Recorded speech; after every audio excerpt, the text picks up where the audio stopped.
हिंदुस्तान के एक छोटे से गांव के किनारे टूटी फूटी ईंटों और मिट्टी की दीवारों के बीच एक कच्चा सा मकान था। इस मकान में रहते थे राजू और उसका बाप रामू। रामू एक चाय वाला था जो गांव के बस स्टैंड पर लकड़ी के छोटे से ठेले से चाय बेचता था। उसकी जिंदगी बस इतनी थी कि रोज चाय बेचकर जो पैसे मिल जाएं, उसी से घर का चौलाहा चलता। राजू की माँ का इंतकाल तब हो गया था जब वो सिर्फ 6 साल का था। तब से रामू ने बेटे को माँ और बाप दोनों का प्यार देने की कोशिश की, मगर गुर्बत के साए कभी उन दोनों का पीछा न छोड़ते। राजू का एक ख्वाब था कि वो बड़ा होकर स्कूल का मास्टर बने, लेकिन गुर्बत ने उसके ख्वाब पर सवालिया निशान लगा दिया था। स्कूल की फीस, किताबें, यूनिफॉर्म, ये सब उनके लिए एक बोझ था। रामू अक्सर रात को खामोशी से बैठकर हिसाब लगाता कि अगले महीने फीस कहाँ से आएगी, और फिर बेटे की तरफ देखकर मुस्कुरा देता जैसे सब कुछ ठीक हो। एक दिन सुबह जब राजू स्कूल जाने के लिए तैयार हो रहा था तो रामू के ठेले पर ग्राहकों की भीड़ कम थी। गाँव में नई चाय की दुकान खुल गई थी जहाँ चमचमाते कप और कुर्सियां थी। लोग वहाँ जाना पसंद करने लगे। रामू ने बेटे को मुस्कुरा कर कहा, बेटा आज तुम स्कूल जाओ, शाम को तुम्हें एक सरप्राइज दूंगा।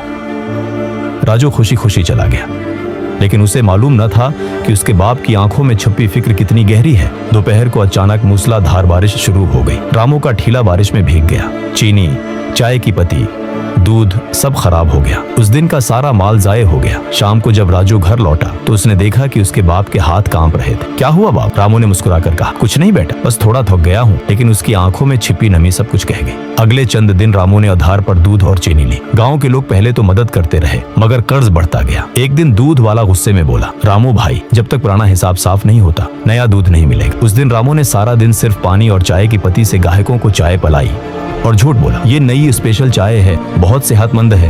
एक दिन स्कूल का हेडमास्टर घर आया और रामू से बोला, राजू बहुत होशियार है, लेकिन 3 महीने की फीस बाकी है। अगर कल तक फीस ना दी तो उसे स्कूल से निकालना पड़ेगा। इस रात रामू ने अपने पुराने कपड़े, एक ट्रांजिस्टर रेडियो और अपनी बीवी की बच्ची हुई साड़ी बेच दी ताकि फीस जमा हो सके। सुबह जब राजू को पता चला तो वो रोने लगा। बाबा, आपने अपनी यादें बेच दी मेरे लिए। रामू ने हंसकर कहा, बेटा, यादें दिल में रहती हैं, सामान में नहीं। महीनों की मेहनत के बाद भी कर्ज बढ़ता गया। एक दिन रामू बीमार पड़ गया। डॉक्टर ने कहा कि उसे फौरी इलाज की जरूरत है, मगर उसके पास दवाई के पैसे नहीं थे। राजू ने स्कूल छोड़ दिया और बस स्टैंड पर अपने बाप के ठेले पर चाय बेचने लगा। वो दिन रात मेहनत करता, लेकिन दवाई और खाने के पैसे इकट्ठे करना मुश्किल था। एक सर्द सुबह रामू ने बेटे को बुलाया, बेटा आज मैं खुद चाय बनाऊंगा। उसने आहिस्ता आहिस्ता चाय बनाई, कप तैयार किया और कहा, ये मेरी जिंदगी की सबसे अच्छी चाय है, उसे तुम पीना। राजू ने कप पकड़ा, लेकिन उसका बाप वहीं बैठे बैठे चुप हो गया। चाय का कप हाथ में लरुजने लगा और आंसू बह निकले। रामू का सिर झुक गया। वो अब उस दुनिया में नहीं था।